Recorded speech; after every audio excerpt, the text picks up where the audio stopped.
Muy bien, bienvenidos todos. Vamos a iniciar con la reunión y vamos a empezar con una canción que habla precisamente sobre el tema que vamos a analizar.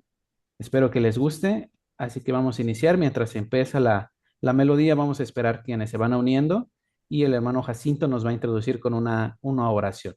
Así que vamos a escuchar la canción.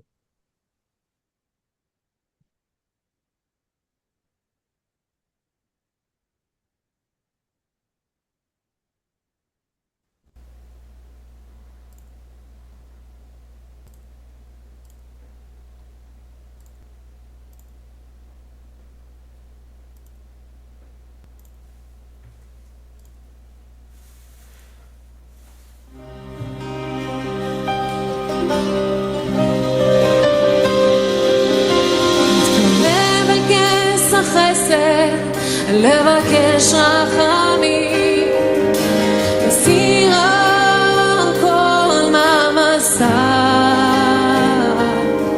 בסבלנות נרוץ את המרוץ הערוך לפנינו.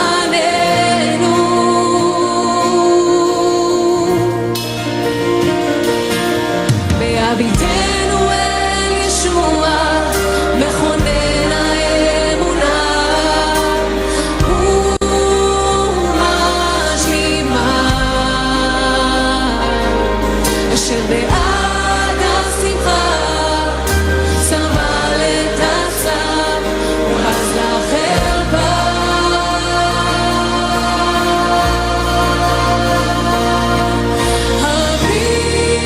הביטו אליו, הביטו אליו,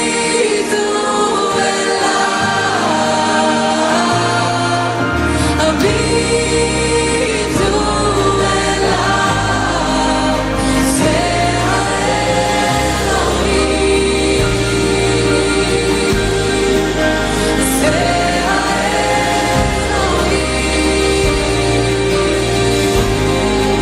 התבוננו, התבוננו אל האחד שסבל, כדי שלא תתעייפו ולא תרפה נפשכם, למעלה מזה הצולע, כי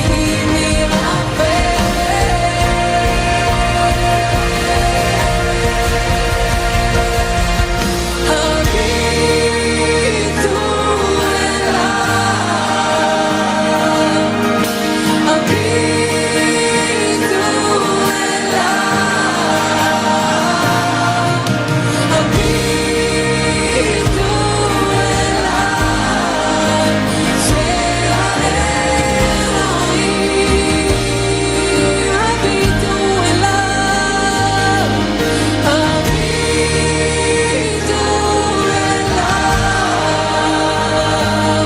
האלוהים, הביטו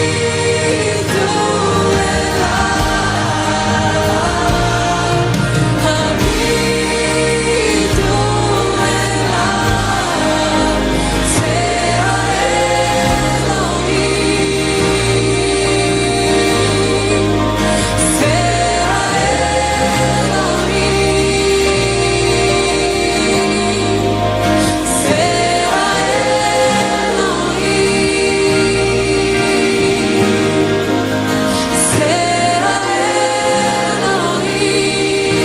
הביטו אליו, הביטו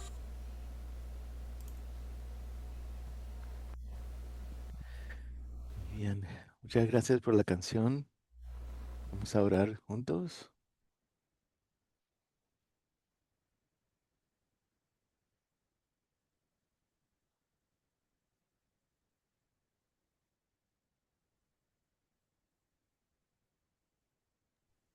Adelante, Jacinto, no se escucha. Sí, muchas gracias. Padre Celestial, en el nombre de Jesús, te damos gracias por tu palabra, especialmente por el libro de Hebreos. Te pedimos que nos ayudes a correr la carrera que tienes delante para nosotros, despojándonos de todo peso y de todo pecado que nos asedia, tal como nos enseña el libro de Hebreos.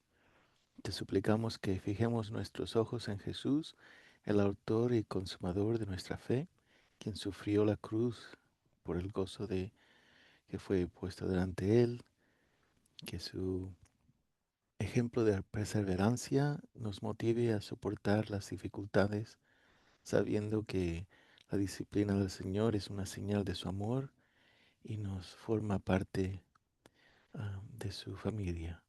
Ayúdanos, Señor, a levantarnos cuando estamos caídos, a fortalecer nuestras manos y rodillas.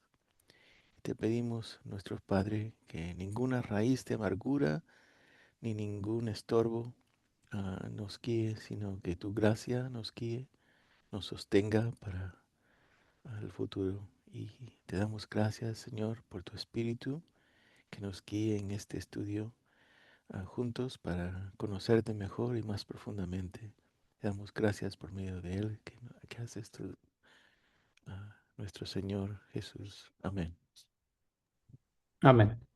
Muchas gracias, Jacinto, por hacernos esta oración. Vamos a iniciar entonces con el análisis y estudio de este capítulo 12 de Hebreos, que es un capítulo que es bastante emocionante por todo lo que vamos a analizar. Es un llamado a la acción de todo lo que estuvimos viendo en el capítulo 11. Vamos a poder analizar términos tan importantes, tan profundos como en el versículo 1, cuando hace referencia a una gran nube de testigos. También vamos a poder ver precisamente a qué se refiere con la palabra testigos, como tal vez la hemos conocido de otra forma, cuando es un término que nos dice mucho con solamente la misma palabra. También vamos a analizar el papel que desempeña Jesús, cómo, cómo se ve reflejado su ejemplo para con nosotros. Sobre todo, este análisis nos va a demostrar que el cristiano o nosotros como cristianos no vivimos bajo amenaza, sino vivimos bajo la invitación, una invitación a la presencia de Dios. Así que en este estudio me gustaría no, no yo enseñarles, ni darles un discurso, ni darles una presentación, pero lo contrario, que después de leer las escrituras, cada uno trate de sacar cosas nuevas o viejas de su conocimiento, de su aprendizaje, de su estudio, y podamos animarnos unos a otros, afilarnos y abusarnos unos a otros. Entonces, para empezar, eh, me pueden ayudar algunos lectores. Vamos a leer los versículos. Son 29 versículos, así que vamos a ocupar unos 4 lectores. Tenemos a Alfonso. Alfonso, ¿podrías leernos del 1 al 6? Ahorita que levante alguien más la mano, vamos a asignarle del 7 al 13. Jacinto, ¿nos puedes ayudar del 7 al 13? ¿Alguien más que nos ayude del 14 al 17? Aquí tenemos a Karim, ¿nos puedes ayudar del 14 al 17? Y la parte más larga, del 18 al 29. ¿Quién nos puede ayudar con esta parte del 18 al 29? Si no, lo puedo leer. Ok, Maribel. Maribel, perfecto. ¿Nos puedes ayudar del 18 al 29? Entonces vamos a iniciar. Pueden leer aquí de cualquier traducción. Si tienen la traducción del Nuevo Mundo, no hay ningún problema. Pueden leer de ella o de la pantalla si gustan también. Así que empezamos del 1 al 6. Gracias. Voy a leer de la Reina Valera. Ok. Dice, por tanto, nosotros también, teniendo en derredor nuestro tan grande nube de testigos, despojémonos de todo peso y del pecado que nos asedia, y corramos con paciencia la carrera que tenemos por delante. Puestos los ojos en Jesús, el autor y consumador de la fe, el cual por el gozo puesto delante de él, sufrió la cruz, menospreciando el oprobio, y se sentó a la diestra del trono de Dios. Considerad aquel que sufrió tal contradicción de pecados contra sí mismo, para que vuestro ánimo no se canse hasta desmayar, porque aún no habéis resistido hasta la sangre, combatiendo contra el pecado, y habéis ya olvidado la exhortación que como hijos se nos dirige diciendo, Hijo mío, no menosprecies la disciplina del Señor, ni desmayes cuando eres reprendido por él, porque el Señor ama, disciplina y azota a todo el que recibe por hijo. Gracias. Del versículo 7 al 14. Si sufrís el castigo, Dios se os presenta como a hijos, porque el hijo es aquel a quien el Padre no castiga.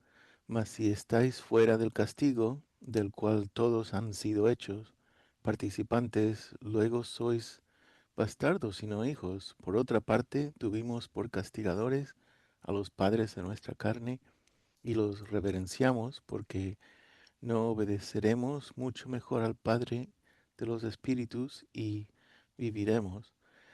Y aquellos que a la verdad por pocos días nos castigaban como a ellos les parecía, mas para lo que nos es provechoso, para que recibamos su santificación.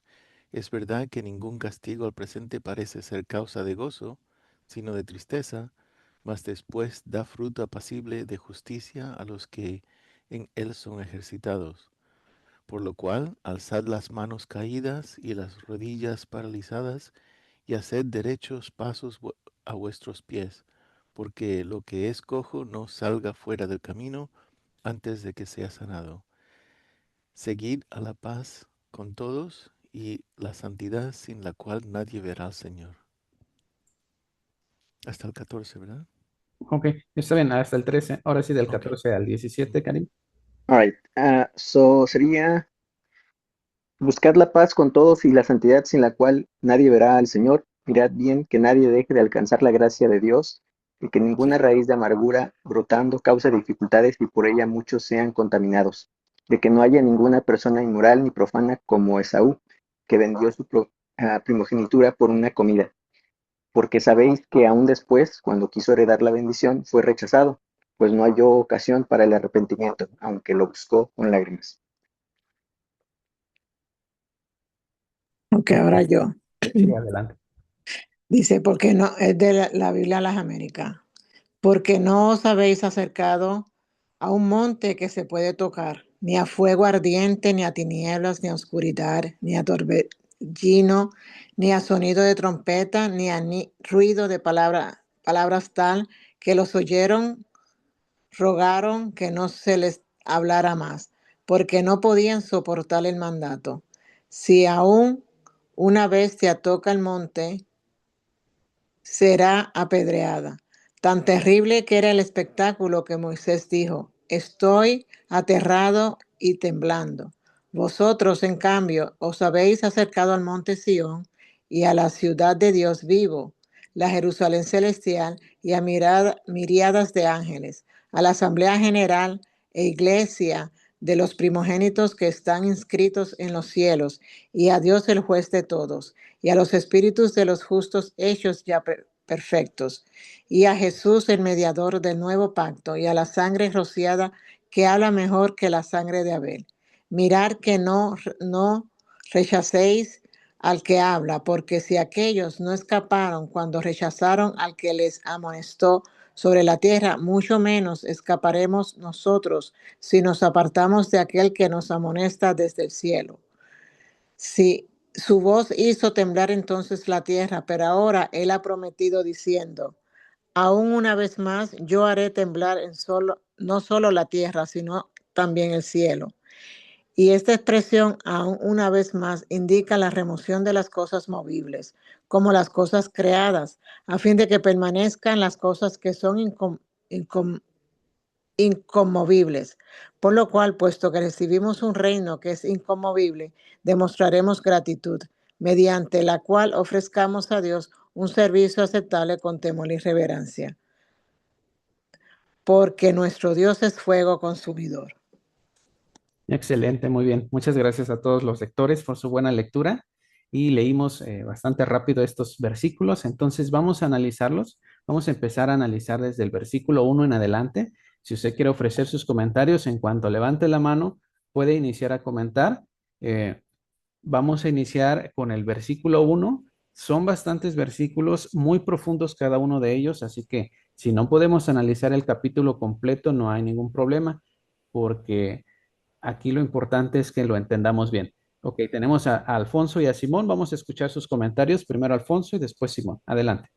Gracias. Sí, aquí en el versículo 1, tan solo en las primeras líneas, contienen una gran cantidad de significado para nosotros hoy día. Y nos ayuda a establecer un paralelo a los días que cuando el escritor de, eh, de Hebreos escribió. Obviamente tenía una gran cantidad de ejemplos, los cuales se citaron, ¿verdad? Y ahora el ejemplo o el paralelo que quiero resaltar es que habiendo ellos sido testigos presenciales o oculares de los milagros de Jesucristo y de todas las enseñanzas, aún así decía, despojémonos de todo peso y del pecado que nos asedia. Uno podría decir, qué barbaridad. Vieron a Jesucristo, escucharon a Jesucristo, a los apóstoles, y todavía estaban asediados y cargados por el pecado. ¿Qué podemos decir ahora? Aún así, hoy estamos cargados con grandes pesos, doctrinas falsas, una gran cantidad de denominaciones, iglesias, sectas y pecado. Tanta confusión nos conlleva al pecado. Más adelante dice que en los cielos hay cosas inmovibles y habla de la iglesia de Dios, de la congregación de Dios. Y yo quisiéramos un poquito de reflexión y pensemos cómo es que en aquellos años cuando se escribió la carta a los hebreos, estaban cargados y estaban en pecado. Entonces, no es poca casualidad que hoy en día estemos igual, pero también tenemos la salida, porque ya podemos ver hacia atrás y ver con cuidado, no repetir la historia de aquellos que fallaron. Gracias. Muchas gracias, Alfonso, por tu comentario. ¿Escuchamos, Simón? Simón, adelante. Una pregunta para todos los hermanos. Ahí menciona el monte Sión y la Jerusalén celestial. Por lo tanto, es un lugar real. Es un lugar literal. ¿Qué piensan ustedes? Es mi pregunta. Muy bien, Simón. Entonces, si alguno de los hermanos quiere contestar la pregunta de Simón, adelante, lo puede hacer durante su comentario. Te escuchamos, Karim. Adelante. Muchas gracias.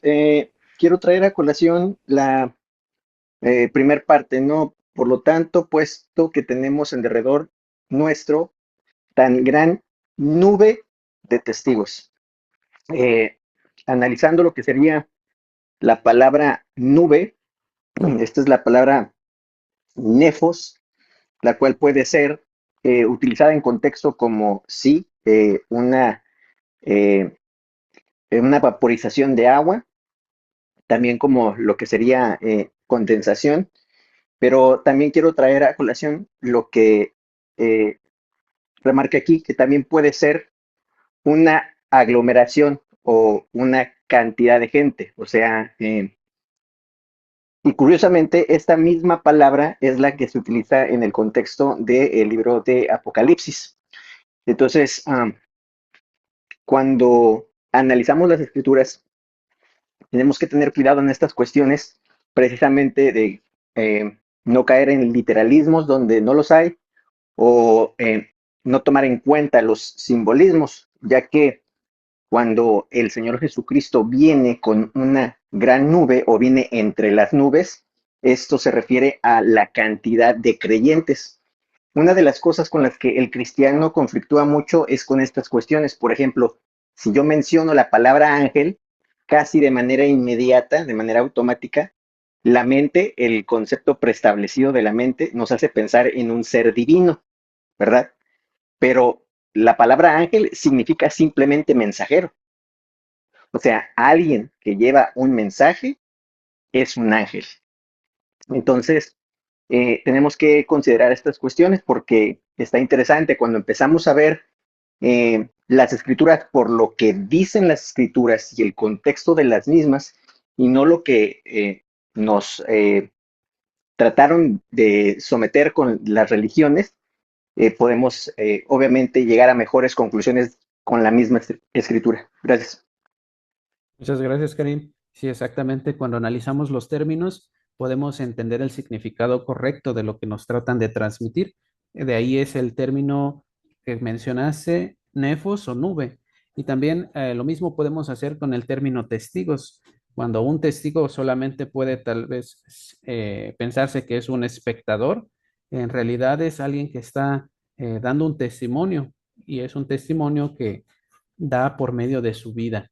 Así que analizar estos términos nos ayuda a entender un poquito mejor lo que está escrito. Adelante, Jimena, escuchamos tu comentario.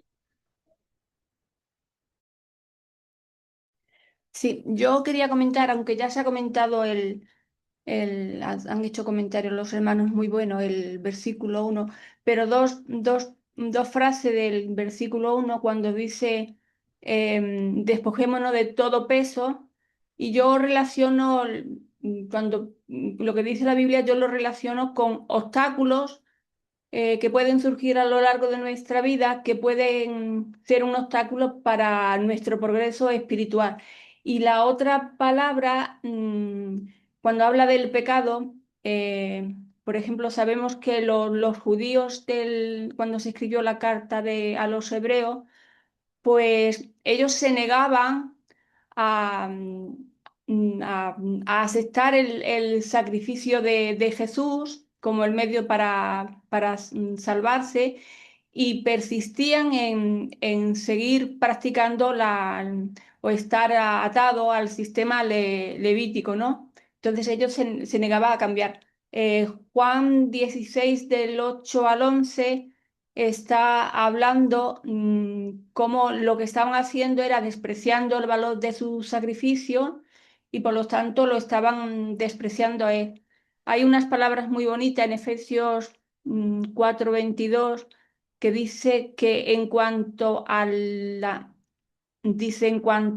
anterior manera de vivir, ustedes se despojen del viejo hombre. Así que el consejo que nos da Efesios es que si antes hemos tenido una religión a nosotros, ahora conocemos a Cristo, pues ahora de esas costumbres tenemos que despojarnos. Y Romanos 6:6 dice, sabemos esto, que nuestro viejo hombre fue crucificado con Cristo para que nuestro cuerpo de pecado fuera destruido a fin de que ya no seamos esclavos del pecado. Sin que una de las ventajas que tenemos al aceptar a Jesús como nuestro Salvador es que ya no estamos sujetos al pecado, sino que hemos sido liberados de él.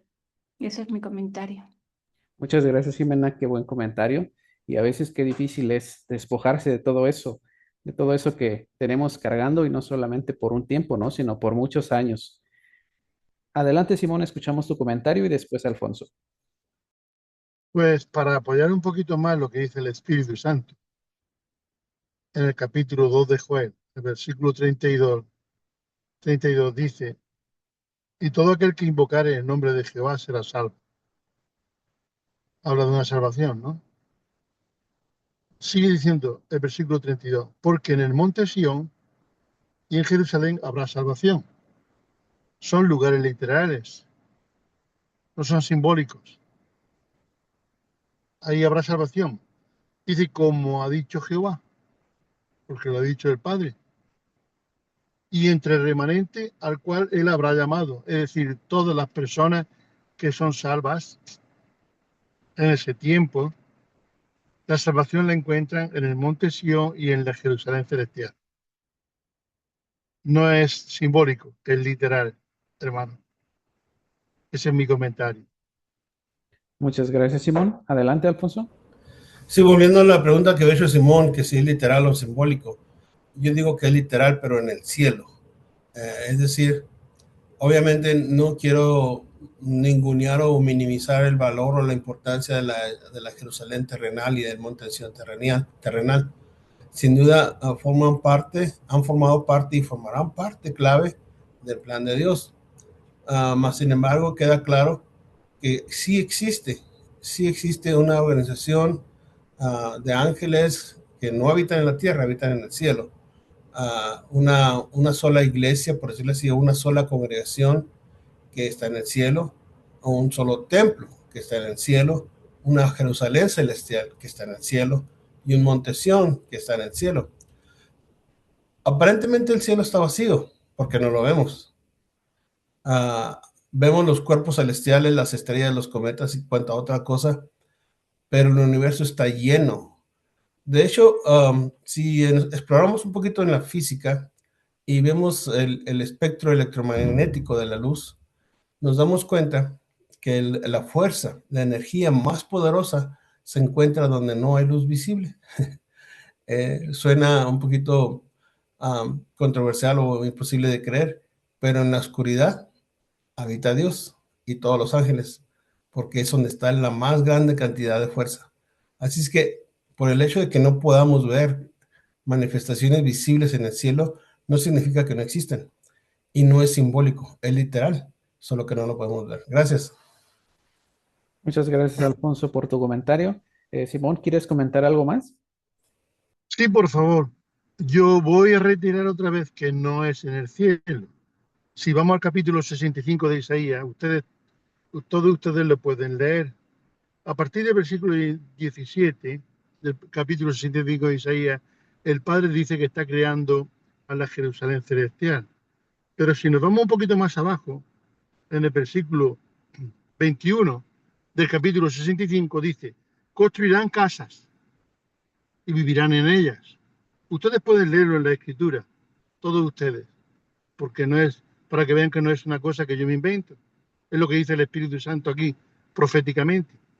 Versículo 21, construirán casas y vivirán en ellas, cultivarán viñedos y disfrutarán lo que produzcan. Hay construcción de casa en ese lugar llamado la Jerusalén Celestial y el Monte Sión, hermanos. Eso baja del cielo, es la Jerusalén Celestial que baja del cielo, estará aquí acoplada en la tierra. No sé cómo ni de qué manera, pero será así. ¿Dónde está el río de agua de vida?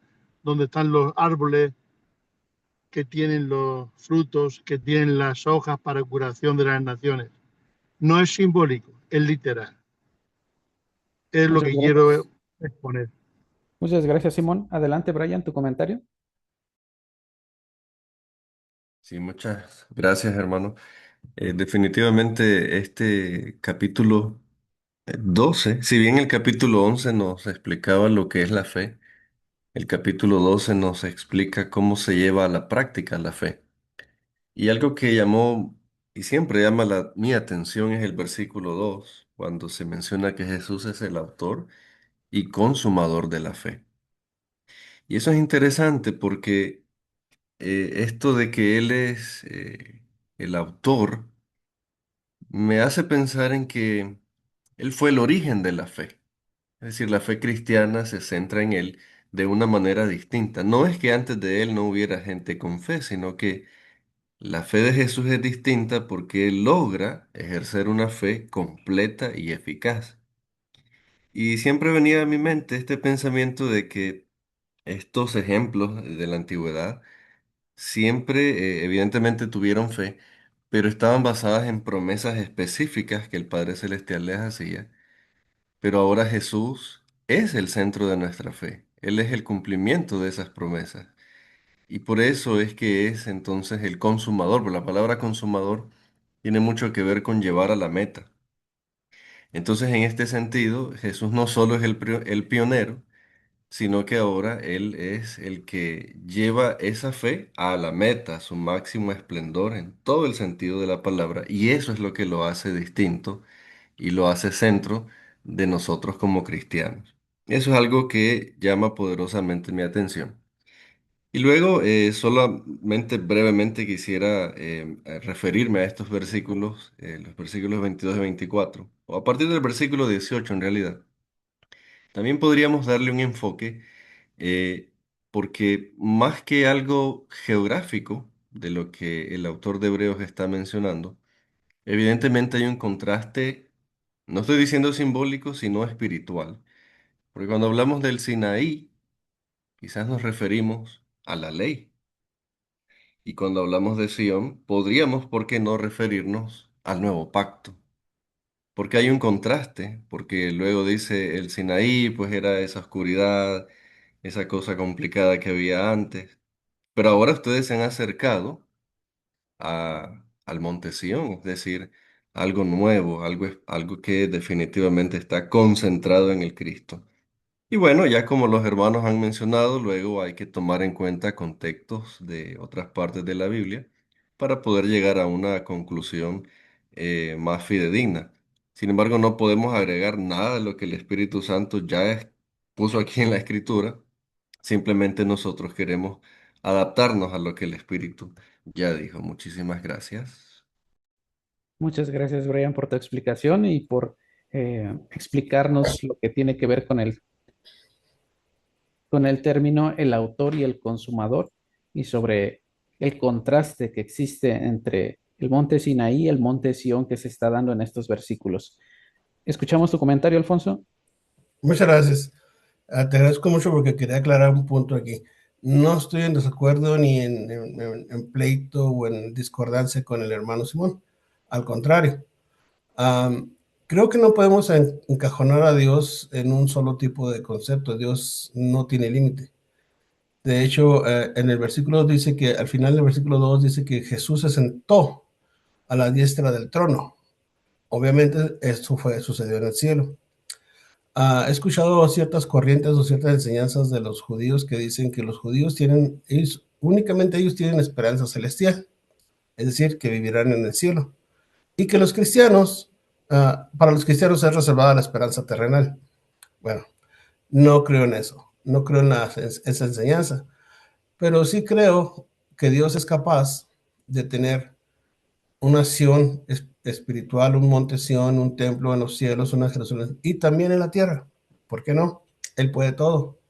También yo quisiera creer o creo que habrá personas que vivirán en el cielo y otros en la tierra. Yo no soy muy adicto a andar en el cielo, me gusta volar en avión, pero prefiero estar con los pies firmes en la tierra. Pero anyway, estamos hablando de cosas que todavía no sabemos. Lo que sí podemos tener es fe. Y esta es la enseñanza principal de Hebreos, la fe. ¿Cómo Dios lo va a hacer? Solo Dios él sabe. Pero no, yo no le pongo límites y quisiera exhortar a las personas que no vean estos puntos de vista como un pleito, una discusión, sino que las dimensiones del poder tan grande que Dios tiene. Eso es todo. Gracias. Muchas gracias, Alfonso. Y es verdad tu comentario, podemos pasarnos horas aquí debatiendo si va a ser el cielo, si va a ser la tierra, si va a ser una nación, si va a ser otra nación. La realidad es tal como se presenta en las escrituras y uno lo puede entender de una forma y otro de otra. Lo importante es hacer lo que nos corresponde. Escuchamos tu comentario, Simón. Adelante. Bueno, yo solamente me remito a lo que dice el Espíritu, no puedo decir otra cosa. Uniendo un poco todas las cosas que estamos hablando, el ser humano fue creado para estar en la tierra. Esa es la promesa, esa es la bendición de Dios. Cuando hablaba con su Hijo Jesucristo al principio, la bendición fue de los dos juntos. Reproduzcanse, háganse mucho y llenen la tierra. Entonces, somos creación diferente a los ángeles. El hecho de que la Jerusalén celestial tenga 2.200 kilómetros de largo, de ancho y de alto, lo de largo y ancho lo entendemos como humanos, lo de alto no tanto. Pero cuando viene nuestro Señor Jesucristo con el Padre, con nuestro Padre y con todos los ángeles, dice, Él viene con todos sus santos ángeles. Los profetas hablan de eso, ¿no? La Jerusalén celestial baja del cielo hacia la tierra. ¿Cómo será? Tampoco no tengo ni idea, pero creo lo que dice el Espíritu Santo, para no engañarme a mí ni engañar a otro, ni ir más allá de lo que dice la Escritura. Me refiero que uniendo todas estas cosas que más o menos percibo, entiendo que la Jerusalén celestial, pues ¿cómo será? Pues como un pequeño planeta, digo yo, que va a estar adosado, adherido o implantado aquí en la tierra, porque ahí dice que van a construir casas, ahí hay vida, está el lobo, está el cordero, está el león. Todas estas cosas las describe el Espíritu Santo a través de la Escritura. Por supuesto, alguien puede decir que es simbólico, ¿vale? Yo no digo que cada uno que piense lo que quiera. Yo digo lo que el Espíritu Santo a mí me da a entender, que es un lugar literal y que como creación diferente a los ángeles, hemos sido creados para estar aquí sobre la tierra. De alguna forma tiene que estar unido la Jerusalén celestial a la tierra, de alguna manera, digo yo. Sus puertas no se cierran ni de noche ni de día. Nada impuro puede entrar ahí. Entonces nos da a entender que hay una entrada y una salida de gente pura, pero gente impura no puede entrar. Ahí está el río de agua de vida. Están los árboles de los frutos. Él dice que cuyas hojas son para curación de las naciones. Es una provisión por parte de Dios. ¿Alguien puede decir que es simbólico? Vale, pero yo no lo voy a decir. Creo por fe que lo que dice el Espíritu es así. Lo creo por fe, ¿eh? Y pongo mi mano en el fuego que será así. Pero tampoco quiero ir más allá para no hacer tropezar a nadie. Sí, simplemente eso. Muchas gracias, Gracias. Simón. Vamos a escuchar los dos comentarios que están pendientes, Brian y después Karim, por favor. Gracias, hermano. Y definitivamente me encanta eso último que dijo nuestro hermano Simón, porque nadie quiere tomar el riesgo de ir más allá de lo que ya está escrito. Siempre con humildad, como bien lo decía nuestro hermano Alfonso, pues lo cierto es que siempre va a haber un margen de equivocación interpretativa, porque no somos imperfectos, pero hay algo que es irrefutable. Y es el hecho de que ya contamos con una realidad que se llama el reino de Dios. Ya somos parte de una familia espiritual. Y algo muy hermoso es que no debemos olvidar que ya tenemos acceso a Dios a través del Cristo. Estamos bajo un pacto mejor, que no es ese pacto basado en una ley, sino en el Cristo. Y es gracias a la fe que hoy estamos ejerciendo que tenemos esa cercanía, no porque tengamos miedo a que la ley nos va a castigar, sino porque hoy el Cristo nos acerca al Padre. Entonces, cuando tenemos estas realidades, no nos da miedo de cuál va a ser finalmente el destino del ser humano, que etimológicamente la palabra humano está muy relacionada con el polvo, la tierra, y eso evidentemente apunta a este planeta. Pero ¿qué nos tiene reservado Dios, nuestro Padre Celestial, en el futuro? ¿Cuál va a ser finalmente nuestro destino? ¿Es el cielo algo simbólico relacionado a una especie de gobierno o se refiere a una realidad cosmovisual? ¿O a qué se refiere? Bueno, el Padre nos tiene reservado lo mejor para nosotros y la fe va a demostrar que esperamos con ansias, con amor, lo que sea que Él decida para nosotros finalmente. Pero la realidad que tenemos es que hoy formamos parte de su familia espiritual y eso ya es más que suficiente. Gracias, hermano. Muchas gracias, Brian. Adelante, Karim. Sí, amén. Y prácticamente lo dijo y lo dijo de una manera excelsa. Mis respetos porque no lo hubiera podido expresar mejor. De hecho, un sermón, no recuerdo ahorita de quién, pero este sermón dice que se expone el hecho de que Jonás fue tragado por un gran pez, ¿no? Pero dice esta persona, y si la escritura dijera que Jonás se tragó al pez, también lo creería, ¿no? Entonces, efectivamente, ¿no? Nos mueve lo que es la fe, no tenemos evidencia física, mi reino no es de este mundo, es una realidad que no podemos del todo percibir, pero tenemos la certeza de la misma. De hecho, por eso mismo es que tenemos la fe en el Mesías. De igual manera, como siempre, vemos en las Escrituras el hecho de unos hombres expulsando demonios, ¿no? En el nombre de Cristo Jesús. Y dicen sus discípulos, vimos a un hombre que estaba expulsando demonios, pero no te preocupes, ya lo hemos calmado, ¿no? Ya está resuelto esta cuestión. Y dice el Cristo, espérense, a ver, si no está contra nosotros, pues está con nosotros, ¿no? De igual manera, si nuestros hermanos acontece, ¿no? Que si tienen al Cristo, pueden tener sus cuestiones teológicas, pueden tener sus doctrinas, ¿Las pueden sostener escrituralmente? Claro, eso es no solamente de caballeros, sino de creyentes, ¿no? El que cuando uno expresa algo lo pueda sostener con lo que sería el respaldo escritural.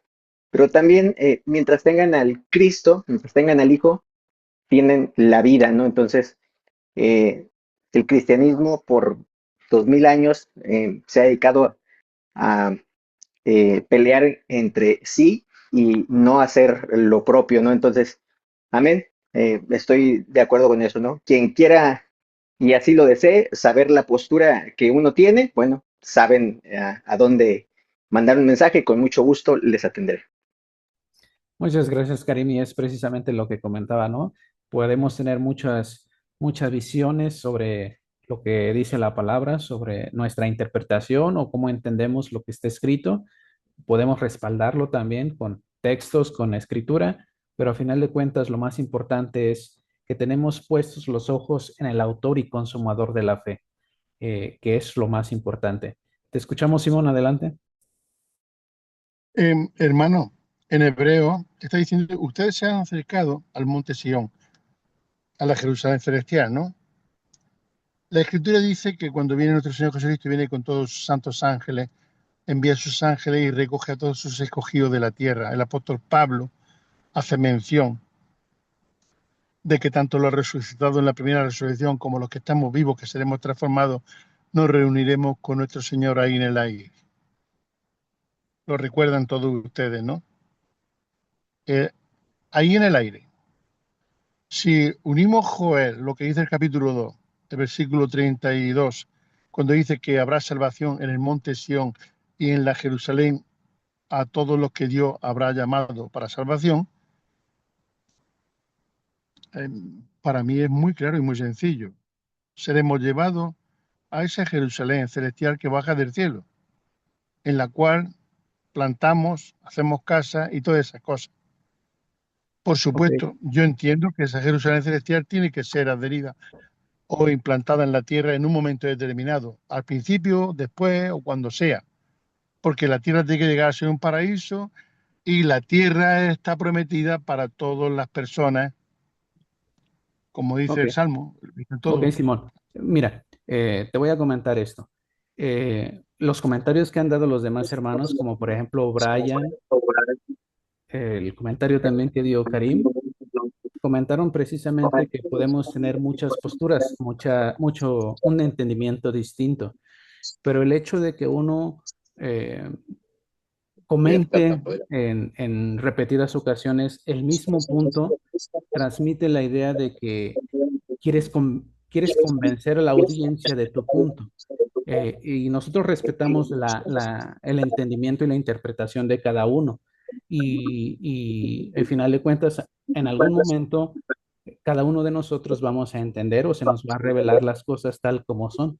Pero sí debemos tener un poquito de ese respeto en cuanto a no insistir demasiado en un entendimiento, porque tal vez el otro lo entiende de otra forma o, o todavía no lo ha entendido a cabalidad. Entonces, creo que nos estamos centrando mucho en este aspecto de la Jerusalén, cuando el capítulo que estamos analizando es mucho más importante si vamos a estar en el cielo o estamos en la tierra.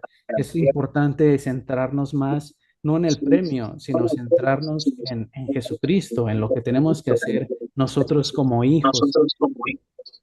Entonces, por favor, vamos a seguir con los comentarios. Escuchamos aquí que tenemos tres manos. Primero Manny, después Celso y después Jimena. Adelante, por favor. Sí, bueno, no, lo importante es que por eso cada reunión tiene su tema. Hoy estamos analizando el capítulo 12 de Hebreos, porque si nos ponemos a hablar de muchos temas, nos vamos lejos y no seguimos lo que estamos. Yo quería hablar sobre esta carrera que dice que la tenemos que correr con perseverancia, ¿no? Entonces aquí ilustra el correr del cristiano a una carrera y vimos que debemos quitar el peso, los pecados, lo que, lo que, lo que corre, el sonido ahí, los que corren la carrera, por lo general corren lo más liviano que pueden. Así que Inclusive hasta los zapatos que usan, yo creo que no pesan mucho, ¿no? Entonces, tenemos que correr tranquilos. Y como dice el versículo 4, ahí versículo 4 claramente dice, porque todavía en vuestra lucha contra el pecado no habéis resistido hasta el punto de derramar sangre. No hemos llegado al punto de como Jesucristo que derramó su sangre. Por eso sí, también tenemos que ser disciplinados. El versículo 5 dice que no tengamos la disciplina del Señor de Dios como algo de poca importancia, sino que debemos de asimilarla. No debemos desanimarnos también al ser reprendidos, porque el Señor dice, ama la disciplina y azota al todo que recibe como hijo. Así que tenemos que correr esta carrera lo más liviano que podamos sin cargar pesos que nos dificulten. Porque a veces el peso tampoco tiene por qué ser pecados. Puede ser cosas que a veces que nos molestan, ¿no? Entonces también dejar de hacerlo. Así que por eso se comparó a una carrera. Y mantengámonos, por favor, en el tema, que es lo importante. Gracias. Gracias, Manny, por tu comentario. Adelante, Celso, te escuchamos. Allá sí me están escuchando, ¿no? Sí. Se oye. Muy bien. Al principio notamos de que este libro que está escrito, que lo estamos estudiando, es escrito para los hebreos. ¿Y por qué razón? Porque los hebreos estaban regresando mucho a las cosas materiales o a lo visible. Entonces, en esta oportunidad yo entiendo, y yo lo veo de este punto de vista, lo escribe a los hebreos y lo ayuda a entender de que ya no es lo material o la acción física, sino les está dando las cosas espirituales para que entiendan acerca del y acepten a Jesucristo. De esa forma es como está escrito para mí este libro y por lo tanto es una cosa espiritual lo que nos ayuda a entender. Y es interesante el que estemos aquí porque la mayoría tenemos nuestro punto de vista, pero lo interesante es que el enfoque es Jesucristo, ¿no? Ya no las cosas prácticamente terrenales, como dice, sino nuevamente espirituales. Ahí es lo que entiendo que Pablo le está ayudando a entender la espiritualidad que deben tener los hebreos, en este caso los judíos antiguos. Eso es mi comentario. Un excelente comentario, Celso, y es precisamente a lo que queremos enfocarnos. Vamos a enfocarnos en tener los ojos puestos, perdón, en Jesús. Adelante, Jimena, y después Brian.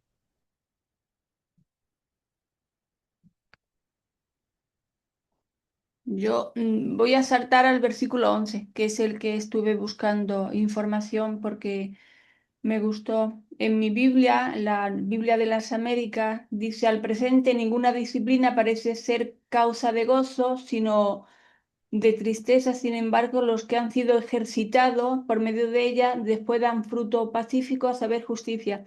Y voy a comentar sobre la palabra que viene ahí en el texto, los que han sido ejercitados.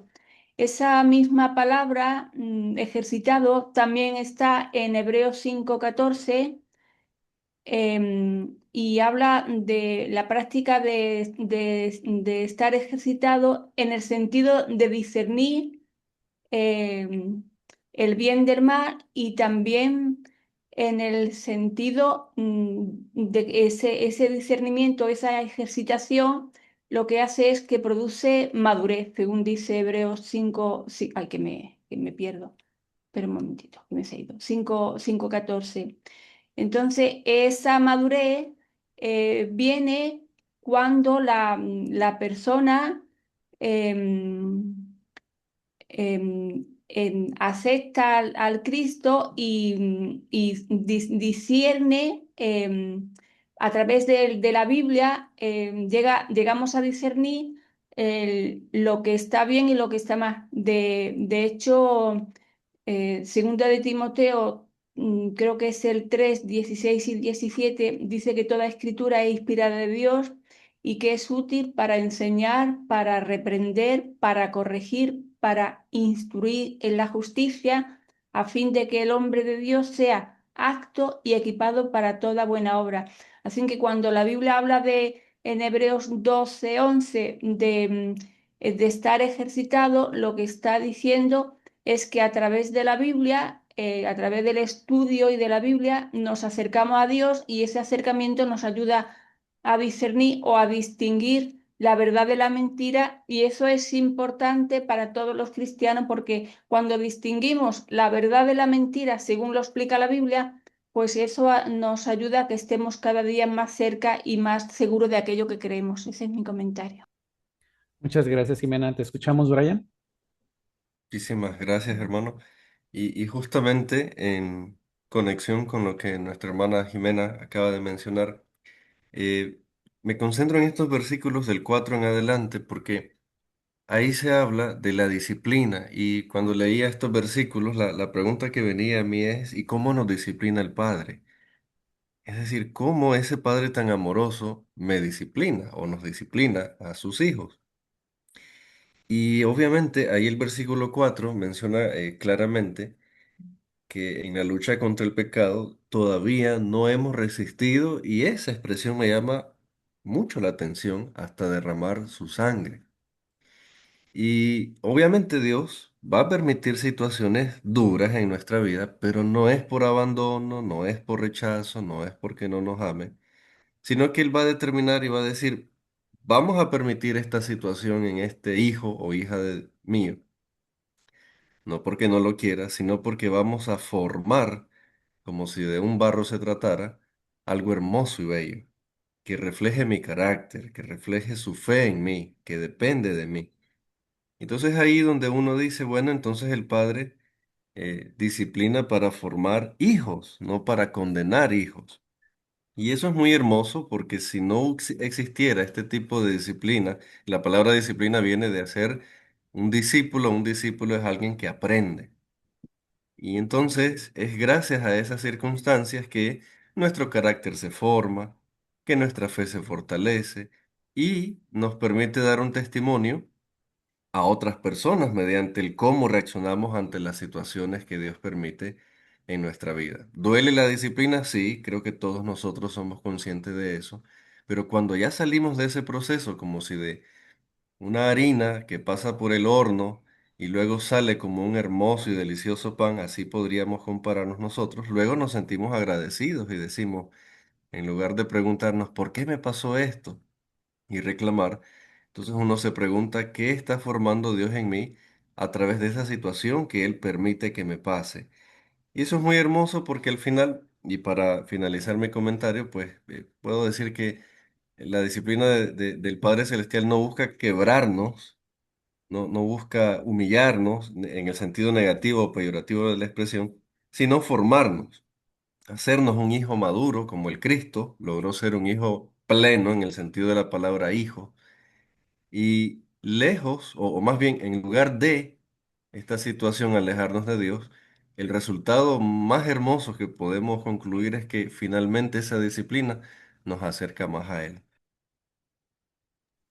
Excelente comentario, Brian. Y me hace recordar eso que mencionas, la sabiduría de Dios, por, porque pues estamos viviendo en un mundo donde está creciendo a la par, como dice aquí los versículos, hijos ilegítimos e hijos verdaderos, como lo dijo Cristo en su parábola entre la cizaña y el trigo. Entonces estamos en un entorno hostil, estamos en un entorno con sufrimiento, donde eso también nos va a pulir, donde vamos a pasar por fuego y ese fuego muchas veces puede ser la disciplina también. Escuchamos tu comentario, Benjamín, y después escuchamos tu comentario, Karim. Adelante. Sí, ¿me escuchan? Sí, se escucha. Perfecto, bien. En el versículo 3 se puede ver la intención de las palabras de este capítulo 12 que estamos leyendo. Dice, por lo tanto, mediten en el ejemplo de Jesús, que sufrió tanta contradicción de parte de los pecadores. Por eso no se cansen ni se desanimen. El Señor Jesús recibió contradicción de parte de los pecadores, pecadores judíos, los fariseos, personas que lo contradijeron muchas veces hasta el punto de conspirar para matarlo y así lo hicieron. Sin embargo, aquí se le pone esto como ejemplo a los hermanos hebreos. Dice, por eso no se cansen ni se desanimen. Entonces, las explicaciones sobre la disciplina y esas cosas es para lo mismo, para que sean refinados y fortalecidos. Entonces, una exhortación en el 12, así pues, renueven las fuerzas de sus manos cansadas y de sus rodillas debilitadas. ¿Qué indica esto? Que puede ser que nos cansemos ante muchas adversidades, que nos debilitemos. Sin embargo, al tener presente estas palabras, pues vamos a renovarnos, a recobrar las fuerzas, a enfrentar la situación. Busquen el camino derecho para que sane el pie que está cojo y no se tuerza más. Entonces, este capítulo 12 de Hebreos es un capítulo como para aplicar una palabra moderna de ahora, la resiliencia, resistir a pesar de las adversidades y seguir adelante. Jesús es el modelo. Él llegó a Israel bajo conspiración de muerte desde que era un bebé. Tuvieron que ir a Egipto, después cuando se anuncia en su ministerio, además su vida estuvo un poco libre de persecución mientras él era conocido como el hijo del carpintero. Pero cuando se le declara a Israel como ese Mesías enviado, empezó a recibir esas adversidades, pero él la venció todas. Y es un ejemplo para nosotros. Gracias, Benjamín, por tu comentario. Te escuchamos, Karim. Adelante. Sí, muchas gracias. Quiero traer a colación sobre el versículo 10, donde se nos comenta al último, ¿no? Participar acerca de su santidad.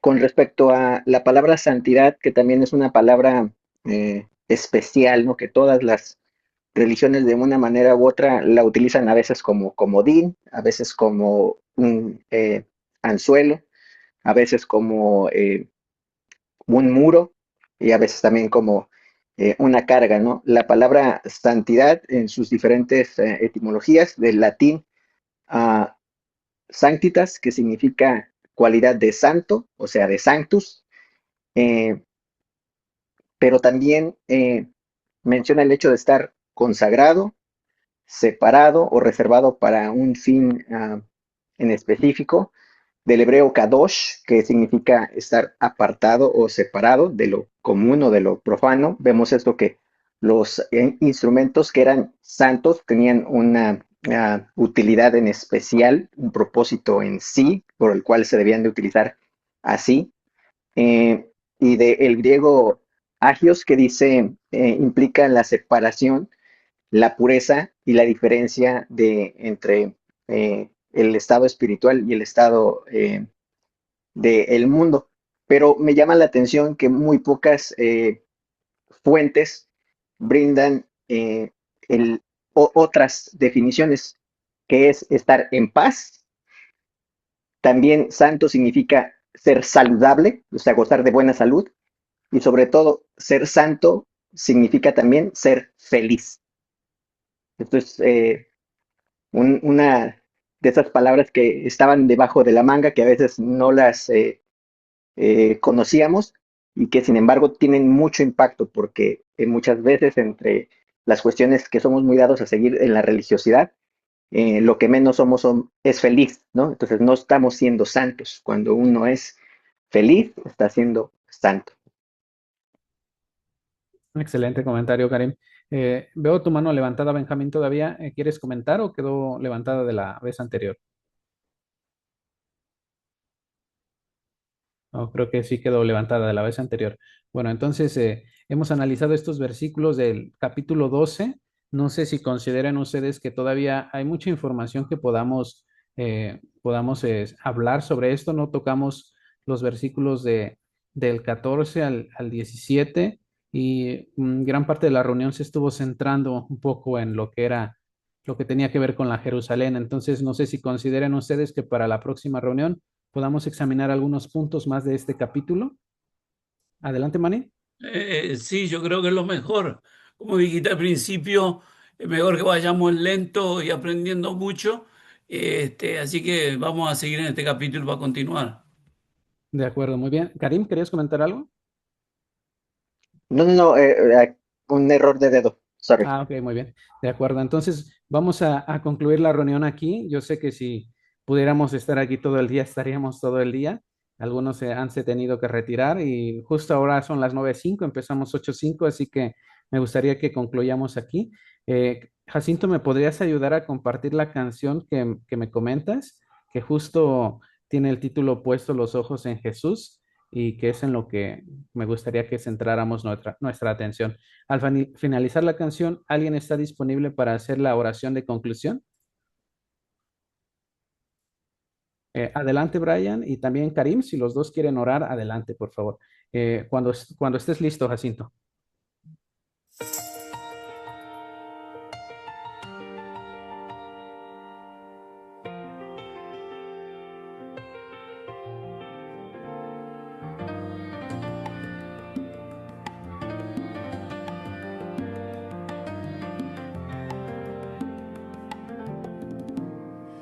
Tenemos una nube de grandes hermanos que miran la carrera por donde vamos. Dejemos todo peso y el pecado atrás. Corramos con paciencia y no dudemos más. Puestos los ojos en Jesús, el autor y consumador de la fe, nuestro Señor. Por el gozo puesto delante sufrió la cruz y ahora sentado está en el trono de luz. Hijo mío, no olvides su exhortación, no desmayes cuando venga la reprensión, porque el Señor al que ama disciplinará, como un padre a su hijo Él te tratará. Aunque duele al presente la corrección, después da fruto apacible en el corazón. Es para nuestra santidad y nuestro bien, sigamos la paz con todos, amén y amén. Puestos los ojos en Jesús, el autor.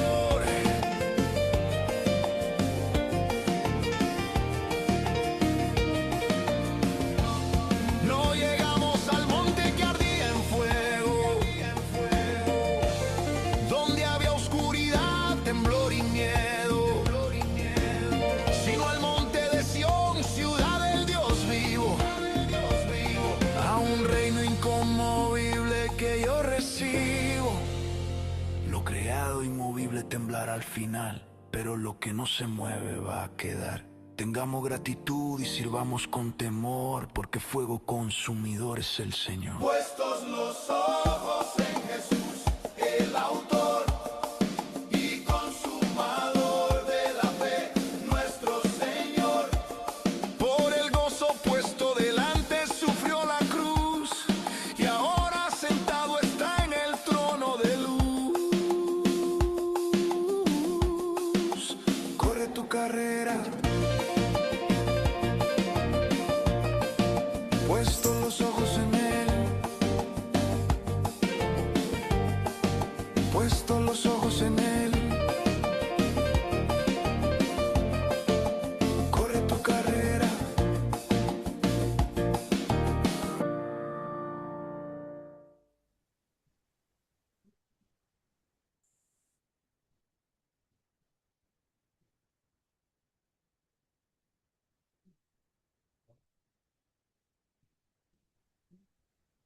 ¿Quién va primero, hermanos? ¿Karim o yo? Adelante, Brian. Va. Oremos, hermanos. Nuestro amado Padre Celestial, qué contentos, qué felices estamos de poder reunirnos a esta familia espiritual delante de tu presencia, mediante nuestro Señor Jesucristo. Gracias, Padre, porque permites que cada vez que nos reunimos a analizar tu palabra, lejos de sentir duda de quién es usted, nuestra fe se fortalece y cada vez entendemos mejor que lo que usted tiene reservado para nosotros es lo mejor, y eso es algo que nos llena de felicidad y plenitud. Por esa razón te pedimos que, ya que estamos en las circunstancias humanas, Nos des tu Espíritu Santo para que podamos hacer frente a las situaciones que ocurren en la vida, con el único objetivo, Padre, de que podamos dar un buen testimonio de usted y que aquellos que nos observan puedan sentirse impulsados a acercarse a usted gracias a ese acto de fe que quizás silencioso podamos hacer. Somos imperfectos, sin duda alguna te ofendemos, y lo reconocemos y por eso en esta oración te pedimos perdón y te pedimos que nos ayudes a refinarnos cada día para llevar con mucho honor este nombre de ser cristianos, hijos tuyos. Pedimos por todos nuestros hermanos y hermanas en todo el mundo, en esos lugares tan recónditos en las que su fe es difícil de ser expresada. Téngalos por favor presentes y por favor darles tu bendición. A todos nosotros, lo que resta del día, que también podamos disfrutar con tu ayuda, con tu presencia, con tu amor, y todo cuanto oramos, Padre, lo hacemos en el nombre de Jesús, pidiendo que la gloria, la honra y el poder sean siempre tuyos, para siempre jamás. Amén. Amén. Amén. Adelante, Karim. Bien. Papito amado, te damos gracias por la gran lección el día de hoy. Obviamente, contemplar la gran nube de testigos que nos ha precedido y bueno, lo que todavía está por juntarse. Te ruego por favor que impartas en mi ser pues esa misma determinación para poder correr con perseverancia y de manera adecuada la carrera, quitando obviamente así de la vista cualquier distracción, sea esta inclusive aparentemente santa o que pueda distraer de lo elemental. ¿No? No me enfoque tanto en la letra y más en la esencia. Asimismo, te pido perdón por obviamente el errar en estas cuestiones que muchas veces analizamos y seguimos como todo ser humano optando por lo erróneo.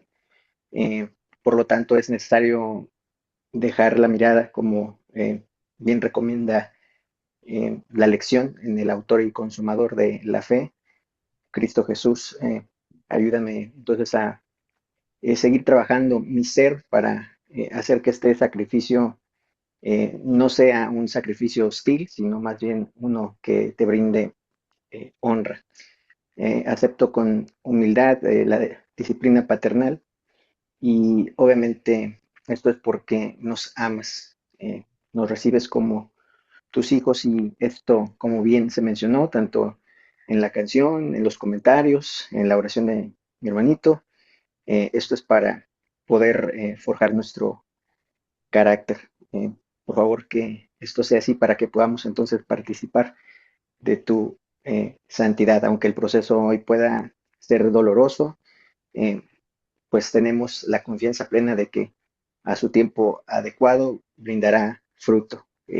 La palabra dice que el que se mantiene con el Cristo lleva mucho, mucho fruto. Entonces, por favor, que nuestras manos caídas se levanten, que nuestras rodillas cobren fuerzas nuevamente, que sea nuestra cabeza erguida para que podamos representarte dignamente. Te doy gracias también por el suplir las necesidades físicas, también económicas, de salud, tanto las propias como las de nuestros hermanos y hermanas. Y efectivamente, aprovechar estas cuestiones para realmente sacar provecho y no eh, mal utilizarlas, porque tenemos este gran privilegio, como bien mencionó Brian, en algunos otros lugares ni siquiera pueden comentarlo sin tener por certero pasar por el plomo, la espada, la horca. Entonces, vaya que es una gran lección. Por lo tanto, te damos gracias por ella.